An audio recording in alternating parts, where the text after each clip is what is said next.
เบิ่งคักๆเด้อว่าข่อยมีหนวดอยู่บ่น้องค่ะ ฮะมันเห็นบ่คัก เอาสิตรวจสอบสายตาได้ซะเห็นบ่คัก อยู่ผู้เดียวลูกก็ไปบัดนี้ เงาบ่คือบ่ไปน้ำลูกมันมีขนาด มันมีคันหน้าเป็นโต๊ะคันหน้าซะบ่ ทางป่าอ้อย มันสิมาจังโมงบัดนี้ จะได้ มันเคยไปซะบ่ เคยไปอยู่ตะกี้ไป มันบ่ให้เนาะหรือว่าเพิ่นเอาขนมมาล่อเอาบ่ บ่นะตักมันไป ทางมันไป โดยมันไป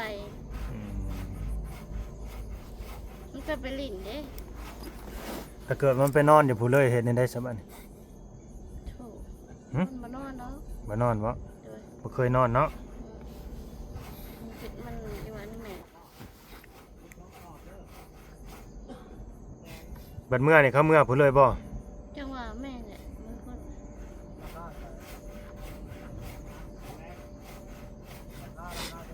อืมเออ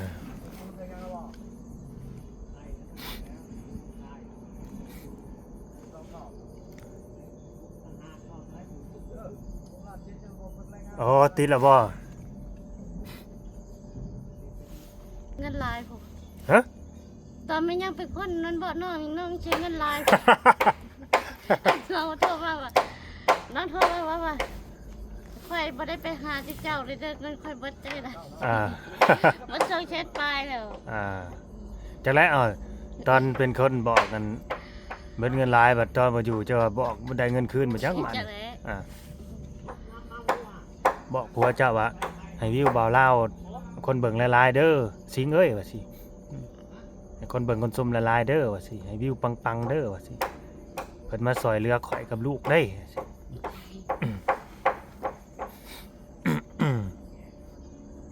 กล้าเว้าอยู่บ่หึบ่ โดย กล้าอยู่ กะว่าหัวนะ แม่นเมื่อคืนนี่นะเอาไว้ในบ่อวิทยุนะ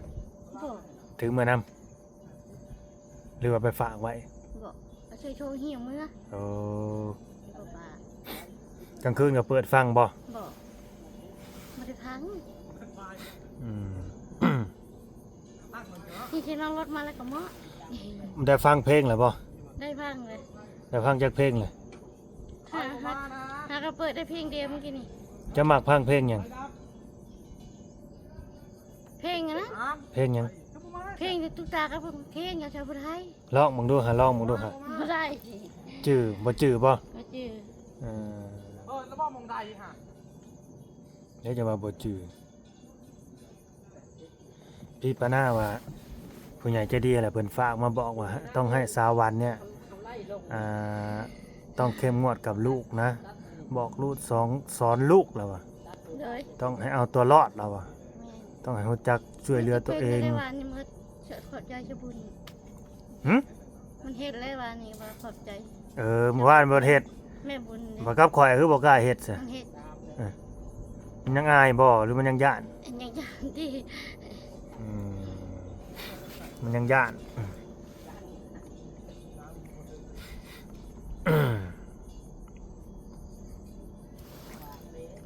มันยังย่านเนาะ โดย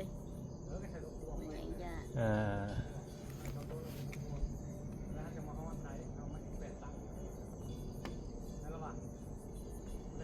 ที่มันไปแล้วเขามันไม่ผิวแล้ว หึ มันไปละก็ดี ไป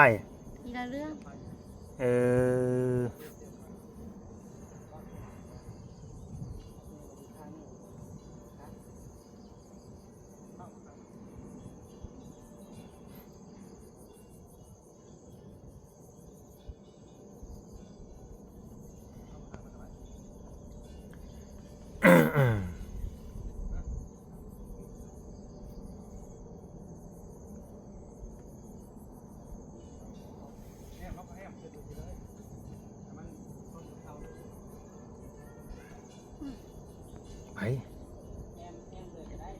ไปเว้าเสียงดังแท้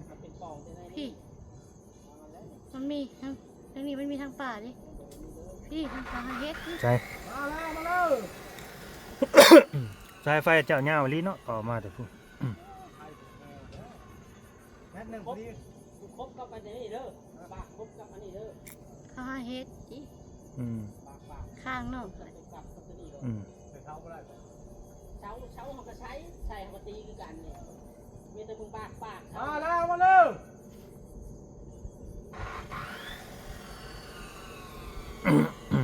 แค่หนึ่งเนาะ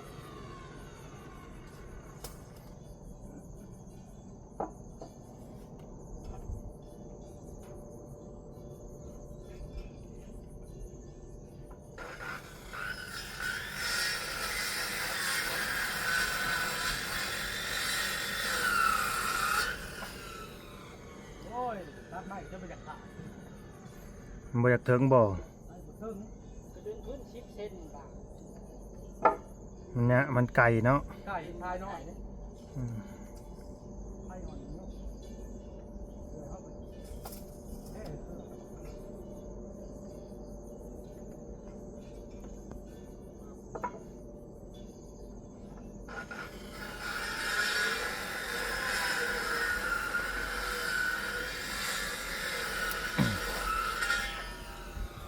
คิดอยู่บ่ว่าเขาสิเข้ามามื้อนี้ คือเดี๋ยวฮอนหู ฮะ คือเดี๋ยวฮอนหูอ่ะ หอนหูอีกเลย เดี๋ยว อ่าเศร้าแล้วหอนหูน่ะ เช้าแล้ว บ่บ้า คืนนี้ฮอนหู มันมีคนเว้าควันบ่จังหอนหู เพราะนั้นตอนตะกี้อยู่กันก็ฮอนหูก็มีคนมาหา อืม ฮอนหูก็มีคนมาหา ถ้านอนหูแล้วมีคนมาหาโลด แม่นมื้อนี้ โอ้ คือเดี๋ยวฮอนหูมื้อนี้น้องปลาโลมาเด้ อืม อันนี้ เจะมีเส้นเนาะมีเส้นพิเศษส่วนโตตัวนี่หอนหูแล้วมีคนมาหาโลด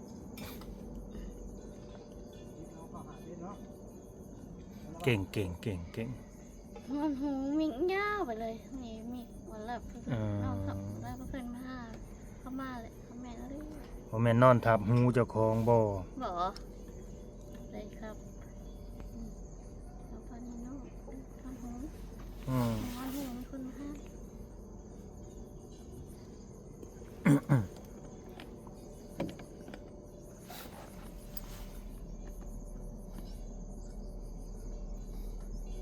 เมื่อยบ่หยางออกหยางเข้าแต่ละมื้อ คะแนนมัน ฮะ คะแนนมันเลยวะ บ่เมื่อยเนาะ โดย แนวมันบ่เมื่อย เคยล้มน้ำทางอยู่บ่หยางเมื่อยนี่ก็ดิ เพื่อที่จะไปต่อแต่คันนั้นมีคันหน้าด้วยนะหลอดน้ำจัก เลยก็ต่อ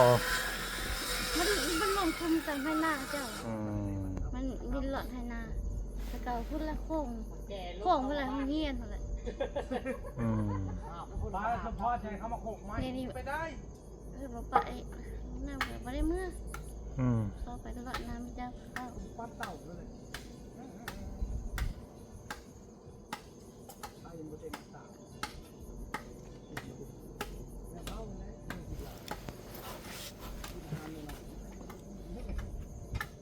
ไปพูดลบมาสิหาบก็แล้วหาบกลับคือเขาเมื่อยนะดิมือแห้งสิไปพูดเฮ้ยจะได้เนาะ ชีวิตเราก็สิประมาณนี้เด้อพี่น้องเอ้ยอันนี้ก็ดีสำหรับเอ้ยวันเนาะเอ้ยวัน โดย บ่คิดว่าฝันคือกันเลยเนาะ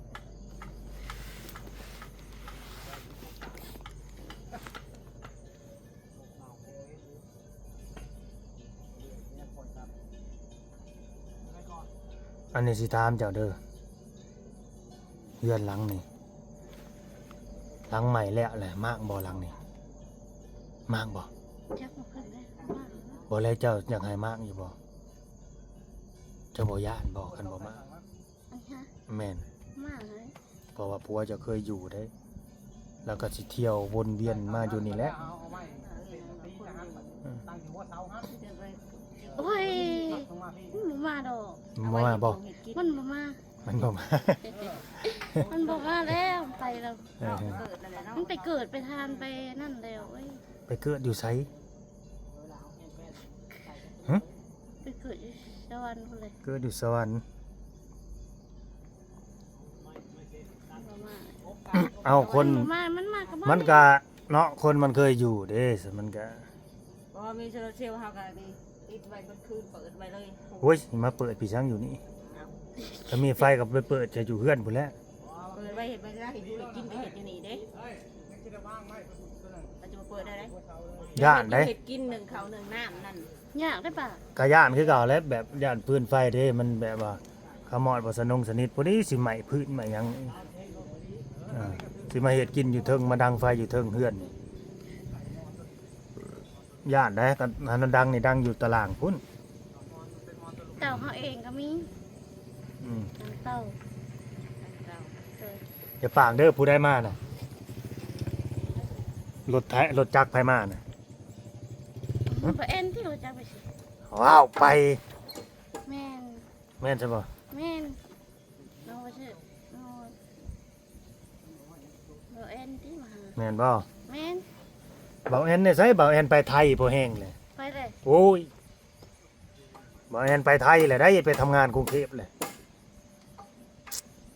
บ่าวลาวเห็นอยู่ไทยผมเมื่อวานนี่ว่าไปแล้วอ่ะสิเฮ็ดช่อง YouTube บ่รอดเลยวิวบ่ดีไปแล้วบ่มีผู้เบิ่งคนต่อไปก็แม่นบ่าวลาวสิไปคือกัน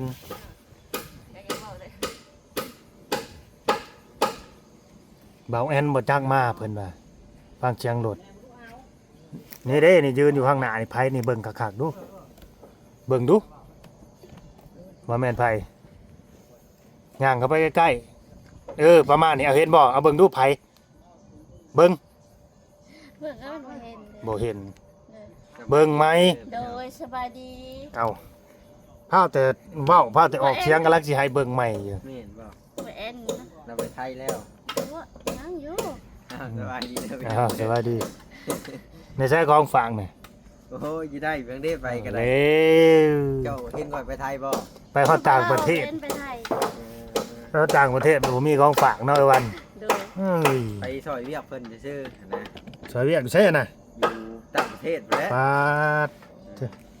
ขี่ว่าแม่น้ำคลองแล้วได้ บ่ธรรมดาเนาะกันดึงโตไปเฮ็ดเวียกไปสวยเวียกอืม ไปซอยเวียกเพิ่นเล็กๆน้อยๆนั่นแหละ อืม ไปยามส่วนแรง คือสีกระเป๋านักกะมาเลยเนาะ ได้วิทยุแต่ว่า ได้เครื่องใหม่มาครบมาจ้ะ แต่ว่าเห็นว่าล่ามอบแหละนะ สิไปฟังเองบ่วะนี่ คอยก็ไว้พักเองค่อยบาดนี้ หม้อก็สิไปยังมาหม้อมีเกยเนาะคนละเครื่องแล้วแม่กันลูกเขา เออ โอ้ยเวลาเบิ่งคลิปบ่ล่ามาเพิ่นว่าเพิ่นมอบวิทยุแหละนะ คนละเครื่องโลดแม่กับลูกเขา เดี๋ยวถามวิทยุในวันเสียพุ่นแล้วอย่ามองใหม่ๆจะบอกนี่มึงแล้วจะตีถิ่มตัวนี้อย่าว่าได้ ไปอีหลีเนาะกูกบไม้เลยไว้แล้วนี่ แน่นอนเนี่ยจดจ้ะ มาหมู่เดียวบ่ได้มาทำนี่ผ้าต้นไม้ล้มซองต้น บ่ได้เด้บ่ได้เนี่ย โอ้อีหลีเอาถ่ายคลิปกูด้วยเถอะเด้อ โอเคแม่นบ่แม่นบ่ไผ ว่าต้นไม้ยังเป็นต้นมือนะ บ่ อยู่รุ่มผู้ป่าละ ว่าเลยว่าเห็นยอดเท่าเลยไปดี ผู้ใด ตอนนี้นาก็แล้วนี่เนาะจะดีเก่าแล้ว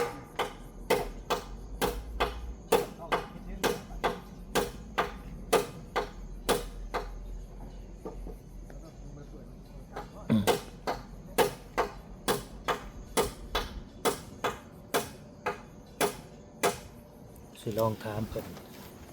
ได้หยังสู่สร้างกินมื้อนี้ หญ้าไปเฮ็ดนะ บ่จักได้เนาะโอ้ย่าเป็นผู้เฮ็ดบ่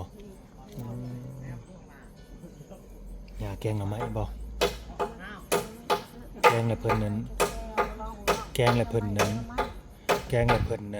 ยกขึ้นมากินอยู่พี่บ่ จังว่าต้องพูดเนี่ย อืม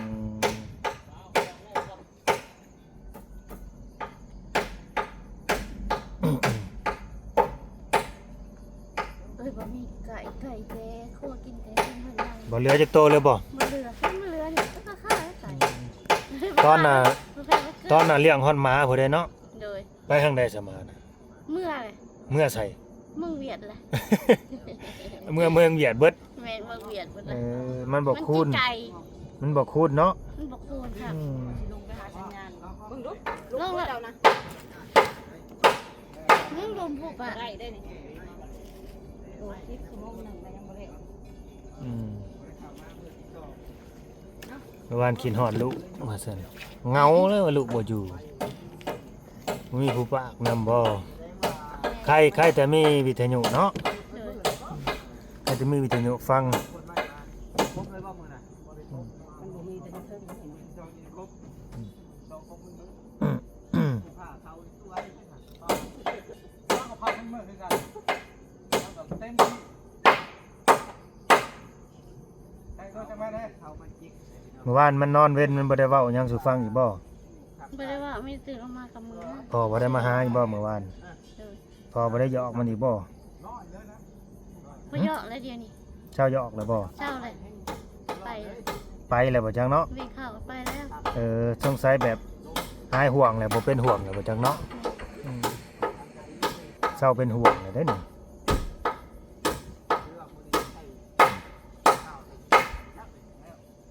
มึงนี่บ่จะว่ามึงเอามาทำไมหาโรตีเนาะครับ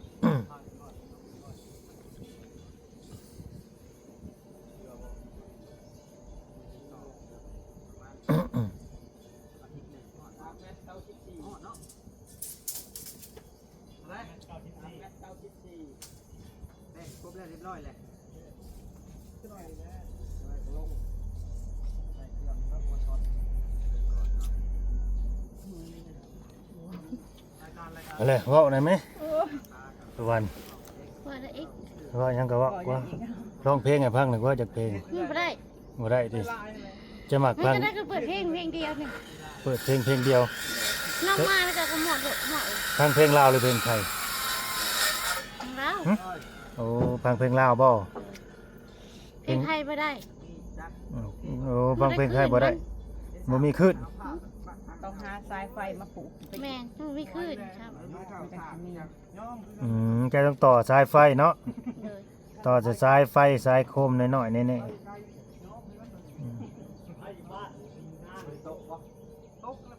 แต่ว่าให้มันสัญญาณมันดูด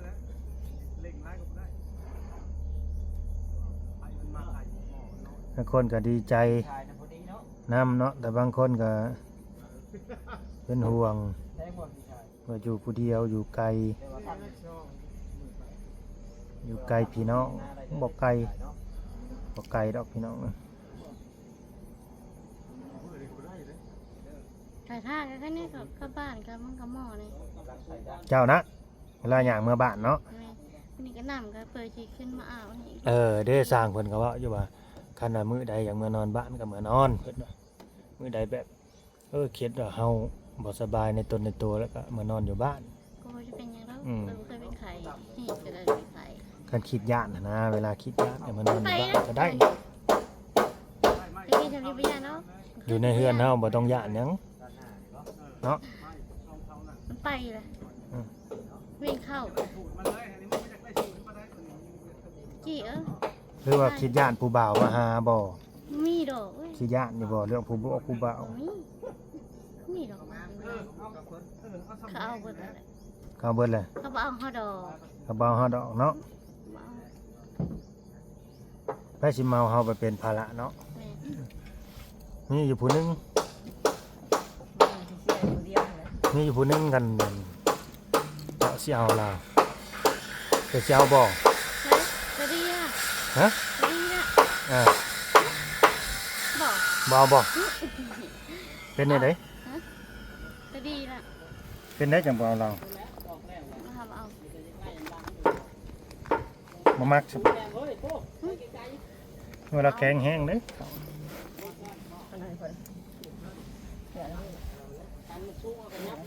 แข็งแห้งได้แบบกล้ามเป็นมันมัดผู้ ตากับอะไรไปสิเรากับอะไร ไป ลูกใหญ่แล้ว เ ก็ใช่เลยเป็นอะไร รับน้ำบ้านนอกนั่นนี่เอ้านี่แท้คุยไฟเตียงเลย เสียงหยังเอ่ยบัด เชฟคุกชี ดังเนาะ เชฟคุกชีมันไก่วัดเด้ เขาสีคู่มือบ่สีคู่มือบ่ นี่ก็มือคือชีก็มือ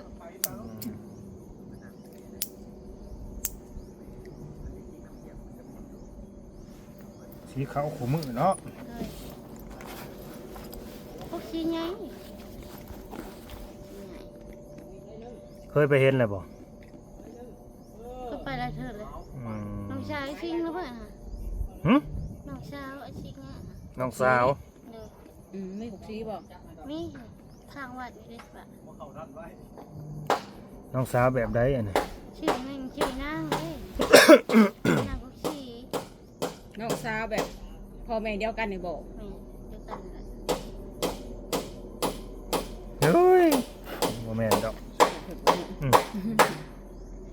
บ่แม่นเดียวกันใดๆเขามี มีครัวไปแล้ว บ่แม่นเดียวกันก็มีแต่ป้าเจ้าหั่นเด้2คนนั่นแหละ เรียนน้องอะไร ผัวอยู่ไทยหั่นเด้นั่น อันนี้ นี่ครับคนละคน แม่นผู้นี้น่าสิเป็น ลูกพี่ลูกน้อง ลูกพี่ลูกน้องเขา นั่นแหละฮะเอ้ยนี่เอิ้น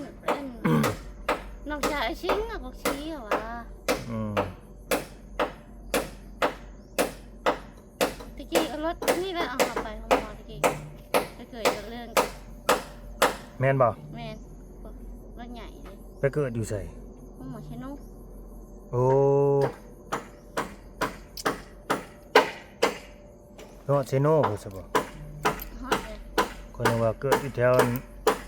โอ้โห ทุกศาลา แถ เนี่ วย นี้แหละมันบ่เกิดครับ มันบอกเกิดแถมแถวไหนมันจะไปเกิดที่ห้องหมอ แม่น เออเจ็บเจ็บเพิงบอก ไปฮอดแล้วก็เกิด แล้วพอเราก็เกิดโลด นี่มันก็เพิ่งเลยผู้คนนอนผู้หลุดผู้นั่งอยู่เปิดไปได้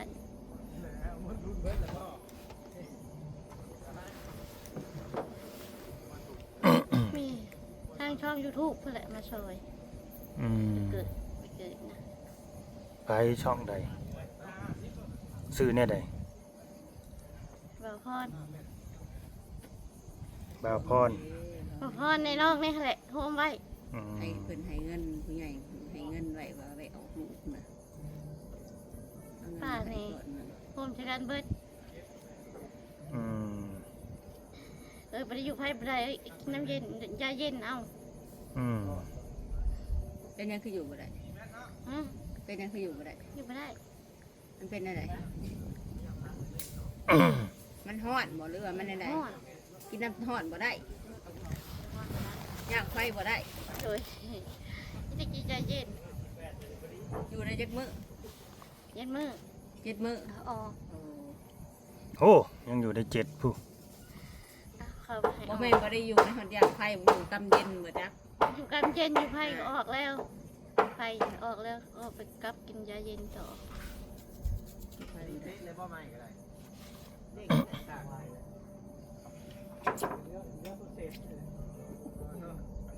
พวกผู้จะระเบิด มันจะโต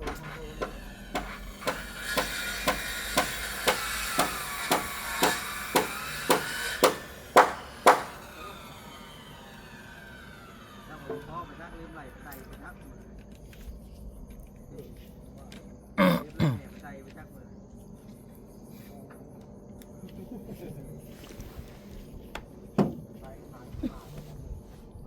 สูงกว่าเก่าหลายหลังคานี่ก็ดี เอาไปเลยครับนี่เด้อทางหน้าเด้อ อันนั้นสิไปตั้งเรือนหลังเดียว เพื่อน แนวบังไว้อยู่ เพื่อนน่ะบักกว้างๆนึงได้3สิอยู่เจ้ากับลูก2คน จับขาดเลยกัน พวกบ่หลังเก่า 3สิอยู่3สินอนตีลังกาอยู่ผู้ ทิ้งกาวดิตก คือยังกาบ่ได้ตกแล้ว ตกเลย แน่นหน้ากว่าเก่าประตูก็ต้องย่านดอกใส่กุญแจไว้เวลาบ่อยู่แล้ว คืนมากันล็อกข้างในใส่ก้อน นอน กระแจคือช่างว่าช่างว่า ฮะ กระแจคือช่างว่าช่างว่า อืม หนูกระเจคือช่างเด้ป่ะนี่ใหญ่นี่ใหญ่ โอ้เอาก็เจ๊ใหญ่ กระเจใหญ่ไม่ใช่ลูก อืม แบบคอยนี่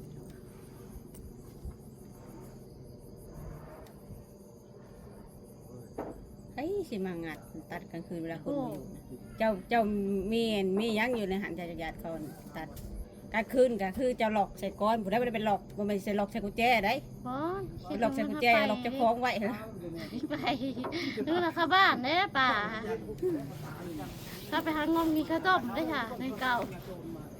ไปงมกินกับโต๊ะ ไปกินข้าวต้มหาง่าย โอ้ เลยไปกินว่าเจอ พูดเรื่องเก่า เอาเลย ตลาดหน่อย ตลาดมาฮอดพี่บาทนี่โอ้ อ้าวเดินเก่าไปหากินเพื่อนข้างเด้ข้าว โต ต้ม ปาดมัน อืม กินน้ำกิน ตัวเฮวัน เด้อ ตลาดมาส่งแนวกินให้เลย ฮอดบอลฮอดบอล ฮอดบ่อน มันบ่อนชื่อได้มาส่ง บ่ เอาที่ซื้อในหันนั่นนะ ข้าวจี้ ที่เราเขาไปซื้อขายในป่าแม่นบ่คน บ่ ละ แม่น คน พ่อแม่นี่ คนละคน คนละคน คิดว่าข้าวจี้ เป็นหนึ่งประจำเฮาเพิ่นบ่ได้มาแล้ว ตามมาเมื่อวานกินเบิดแล้วบ่ กินเบิดแล้วข้าวจี้เมื่อวาน ไอ้จีจะเบิดแล้ว มาแหวขายประจำเนาะ โอ้แต่ผัวเพิ่นอยู่นะบ่แต่ผัวเราอยู่บ่ แม่ตัวอะไรอยู่ ต้องอะไร หนึ่งปิ้งไก่มา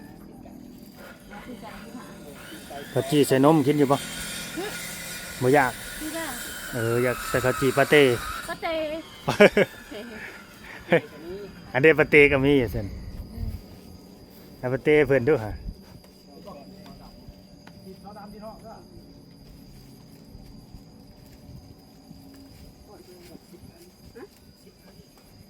เขาจีปาเต้เซโน่นะบ่ มันพวกแข้งกรอบอันนี้ เอาได้จะออก แทบอยู่ เอามึงดู ใส่ แซ่บบ่แซ่บบ่แซ่บก็ให้วันลองชิมมึงดู ลายอยู่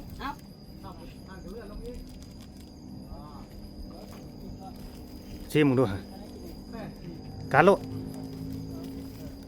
กัดในคอยเบิ่งในตอนนี้ว่าแซ่บเอามึงดูแกงกอกกับเซโน ว่านี่ซื้อมาให้เซโน่ ตัวใดสิแซ่บกว่ากัน ให้เว่าความจริงเด้อ แซ่บกับบ่แซ่บไม่แซ่บกับบ่ ตัวใดแซ่บกว่ากันให้เว่าความจริง แซ่บได้ยินเอา ชัก อยู่ลูกแล้วสองคนแล้วเหมือนเนาะแกนี่นะก็คือ กินบ่ใจแมงดา อ๋อ แล้วก็แกงในหม้อไปอยากกิน ลองมือก็ได้อย่างมึงดาแซ่บบ่ยังบ่มั่นใจเอาอีกคำหนึ่งก่อน อันนี้แหนมนะ อันนี้ นี่คือปลาสุกเป็นยาเป็นยา บ่ได้ยาก ได้เท่าไหร่ ขายกา มุกยาอันนั้น มีมุกกระเดกเครื่องกับมุกปลานิน ที่กูมือนี่บ่แม่น เราจะกินมุก ปลานินเนาะ กินมุก เอาบ่เฮ็ดเองบ่ลบเอง ต้มซีดเนาะ เอาเลยยา ปวดตาเด้ปวด แพ็คกระซาน รวมทั้งนั้นแหละ รวม